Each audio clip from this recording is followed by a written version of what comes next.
Hello, कैसे हो मेरे प्यारे बच्चों। तो आज हम लोग बेटा कक्षा 10 की एनसीईआरटी मैथ का एक्सरसाइज 5.3 के ना क्वेश्चन नंबर 8, 9 और 10 पढ़ेंगे। जैसे कि तुम लोग जानते हो कि इसके पहले के क्वेश्चन पहले वाले पार्ट में है। बात समझ में आई? और अगर नहीं पढ़े होगे, तुम यही वीडियो से स्टार्ट किए होगे तो पहले जा करके ना सारी चीज फिर से पढ़ लेना। और जैसे कि हम पहले ही बताए हैं कि मैथ जब भी पढ़ने बैठो तब एक काम करो, कॉपी और कलम लेकर बैठो। समझ में आई बेटा? दूसरी चीज कि मैथ का मतलब कुछ नहीं, ये दिमाग में रखो। मेनली क्या है, हर बार मैं यही कहता हूं कि केवल क्वेश्चंस पढ़ना सीखो, क्वेश्चन को समझना सीखो। मैंने शुरुआत से तुमको क्या बताया कि बेटा मैथ कभी टफ नहीं होती। केवल एक चीज होता है ना कि कोई आदमी प्रश्न क्या पूछ रहा है, इसको क्वेश्चन क्या कह रहा है, इसको बढ़िया से समझा दे। सही बात है ना? तो चलो चलते हैं बिना देर किए अपने इस क्वेश्चन नंबर 8, 9 और 10 पर। और एक चीज क्या, इस पूरे क्वेश्चन में मुझे सम ऑफ एपी यानी टर्म ऑफ एपी, एपी जो है उसके पदों का योग है और उनसे रिलेटेड प्रश्न मेरे पास है।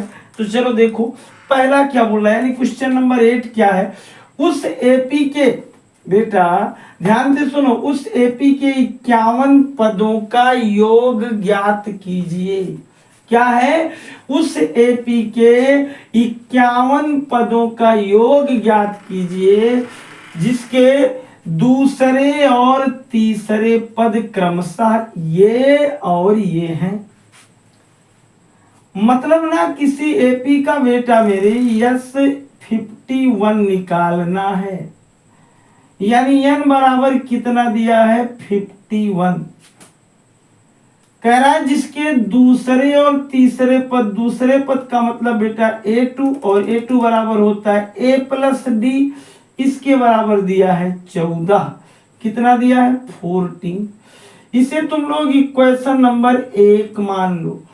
और तीसरा पद माने a3, ये कितना दिया है a प्लस 2d और ये बराबर दिया है 18। इसे इक्वेशन नंबर क्या मान लो 2। ध्यान से एकदम देखना, यहां लिख देना समीकरण नंबर कितने, 1 व किससे 2 से। और अगर सबसे पहले मैं 2 वाला लिख दिया, क्या लिख दिया, या 1 वाला ही लिख दो, a plus D equal to कितना 14, यहाँ a plus 2d is equal to 18। और अगर मैं घटाया तो ये माइनस, यहाँ माइनस और यहाँ माइनस। देख बेटा ये प्लस में और ये माइनस में ये दोनों कैंसिल हो गया। एक डी में से 2d निकला तो माइनस डी बचा और 14 में से 18 गया -4। देखो इस माइनस से ये माइनस कट गया और सबसे पहली चीज क्या आ गई, d इजकल टू 4। एक चीज तो निकल गई ना, एक चीज तो आ गई, आई ना।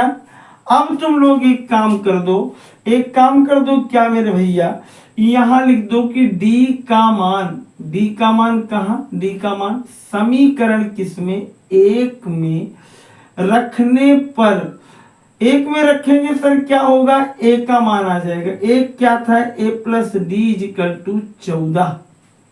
भैया d का मान आ गया 4, तो a प्लस 4 बराबर क्या हो गया 14। इसको इधर ले गया, यहाँ प्लस लगा था उधर गया माइनस हो गया, तो a इजिकल टू 14 माइनस 4 यानी हो गया 10। यानी a की वैल्यू क्या आ गई 10। आया समझ में? इतना आया कि नहीं आया? आया ना? आया। तो अब ना एक काम कर दो, क्या निकाल लो, अब निकाल लो यस 51 बराबर 51/2। यहाँ क्या 2 और क्या a का मान माने 10 और प्लस 51 में से 1 गया 50 और गुणे d का मान 4। आया समझ में? अरे यार आसान है, आएगा क्यों नहीं। फिर देखो बेटा जगह थोड़ी सी, आज स्थान कम है, मैं यहाँ लगा दे रहा हूँ 51 बटे क्या हो गया 50। अरे 51 बटे कितना हो गया 2 और गुणे 10 दूनी कितना हो गया 20 और धन 50 चौका कितना, 50 चौका हो गया क्या 200। और अगर इन दोनों को मैं जोड़ दूं तो 51/2 गुणे हो गया 220, ये कट गया 110, ये जीरो लगा दो। 51, 11 एकम 11 के एक हासिल है 1, 11 पच्चे 55 और 1 56। यही बेटा पदों का योग होगा। समझ में आ गया? आ गया भैया?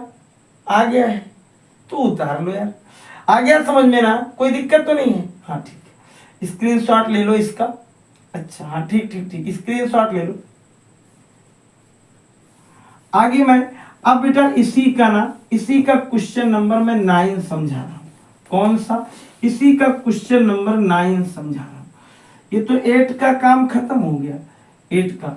अब 9 देखो, यदि एपी के प्रथम 7 पदों का योग, प्रथम 7 पदों का योग माने यस 7, ये दिया है 49, और 17 पदों का योग इतना है, और 17 पदों का योग इतना है।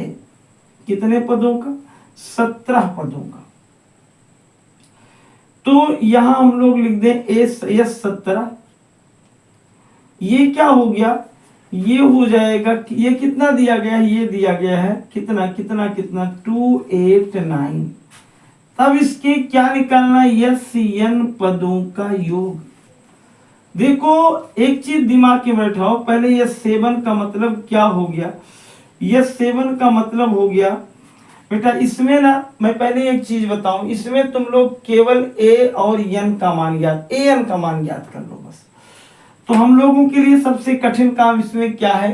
किसका मान ज्ञात करना? ए का और ए एन का। तो ये 7 के लिए लिख दो 7/2, फिर यहाँ ए और प्लस क्या ए एन, और फिर ये बराबर कितना है 49, इसको इधर भेज दो। तो ए प्लस ए एन बराबर 49 गुणे 2 और बटे कितना 7, 7 7 49, 7 दूनी यानी ए प्लस ए एन बराबर 14, इक्वेशन नंबर 1। एक चीज और बनाओ इसका, और तथा एक और चीज बनाओ, यह 17 का मतलब 17/2, यहाँ क्या a प्लस ए एन का मतलब यहाँ 17 हो जाएगा। यहाँ ए एन का मतलब इस मेथड से इसको अगर लगाओगे तो तुम लोग ना ए एन 7 हो जाएगा। यहाँ इस मेथड से ना लगाओ बेटा, इसमें तुम थोड़ा सा इसको चेंज करो, इसको लगाओ 2a प्लस किससे? देखो यहाँ तो ये 7 का मतलब हो गया एक 7/2, और यहाँ हो जाएगा 2a प्लस, यहाँ हो जाएगा एस 7 का मतलब 7 में से एक गया 6d, और ये बराबर है 49। इसको इधर किया, एक काम करो इसमें से 2 कॉमन ले लो, तो 7/2 गुणे 2, तो यहाँ बचेगा a प्लस कितना d? 3d, और ये हो जाएगा कितना 49। 2 से 2 उड़ा दो, 7 एकम 7 और 7 7 49, यानी a प्लस 3d बराबर 7, इक्वेशन नंबर 1। और एक अगली चीज उठाओ, यह 17 का मतलब 17/2 इजिकल टू यहाँ क्या हो जाएगा? 17/2 इंटू 2a और प्लस 16d, और इजिकल टू हो जाएगा 289। आया समझ में? मेथड मैंने चेंज कर दिया है इससे कि थोड़ा सा ए और डी आ जाए, क्योंकि उससे एन का मामला था। ये आ जाएगा कितना? 17/2 को ऐसे रहने दो, देखो 17/2 को ऐसे रहने दो, और यहां से 2 कॉमन ले लो, तो ये हो जाएगा a प्लस कितना 8d, और इजिकल टू हो जाएगा 289। इससे इसको काट दिए, 17 को उधर ले गए, तो a प्लस कितना 8d बराबर 289, और बटे कितना 17, कट गया कितना आ गया, यानी a प्लस 8d और इजिकल टू 17, इक्वेशन नंबर हो गया। आया समझ में? अब ना इसे हम लोग लिख दे क्या? समीकरण किससे? 1 व 2 से। 1 में क्या था? a प्लस 3d बराबर कितना था 7, यहाँ क्या था a प्लस 8d और बराबर कितना था 17। घटा लो इसे, ये घट गया, 3 में से 8 गया -5d, 7 में से 17 गया -10, माइनस से माइनस कट गया और डी बराबर कितना हो गया 10/5 यानी 5 दूनी 10।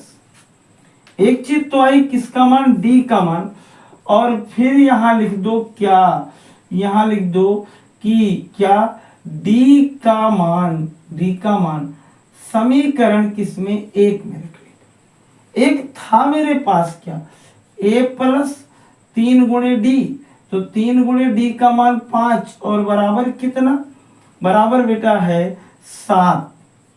इसको इधर ले जाओगे तो a बराबर 7 माइनस 15 यानी a बराबर आ गया -8।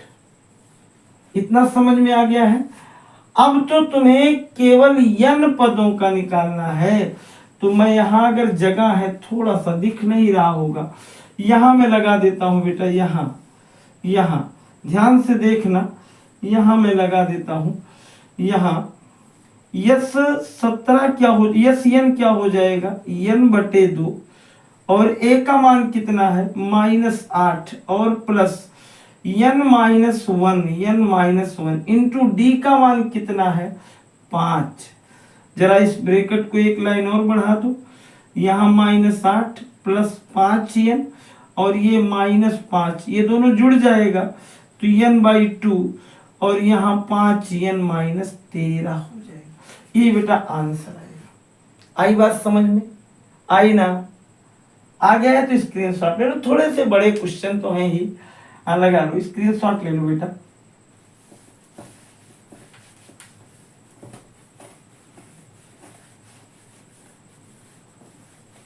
देखो अब मेरे पास ना एक क्वेश्चन और बचा, मैं इन दोनों को पहले क्या कर दूं, मिटा दूं। देखो इन दोनों को मैं मिटा देता हूं क्योंकि ये भी थोड़ा सा, और अभी इसको भी धीरे धीरे करके मिटाऊंगा।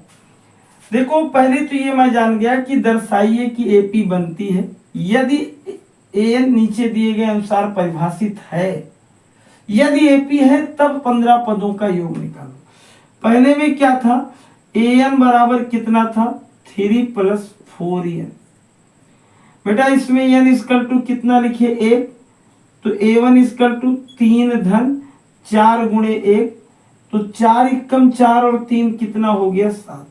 n बराबर अगर 2 मान लिए तो a2 बराबर 3 धन 4 गुणे 2, 4 दूनी 8 और 8 3 कितना हो गया। अरे यार सुन जरा सुन, आगे क्या, इधर देखो 4 दूनी 8 और 3 कितना हो गया 11। और अगर कोई n बराबर 3 लिख दिया तो a3 बराबर यहाँ 3 + 4 गुणे 3, 4 3 12 3 15। चेक करो क्या यह एपी है। ये देखो अब हम लोग अगर एपी होता है यदि क्या है, यदि b2b बराबर, यदि क्या हो a2 - a1 बराबर हो a3 - a2 के, तब तो एपी होता है। a2 का मान कितना है, a2 का मान है 11 - 7 बराबर 15 - 11, 11 में से 7 गया 4 बराबर 4, एपी है। एपी है, दोनों बराबर है तो एपी है। अब इनके 15 पदों का योग ज्ञात करना है। कितने पदों का, 15 पदों का।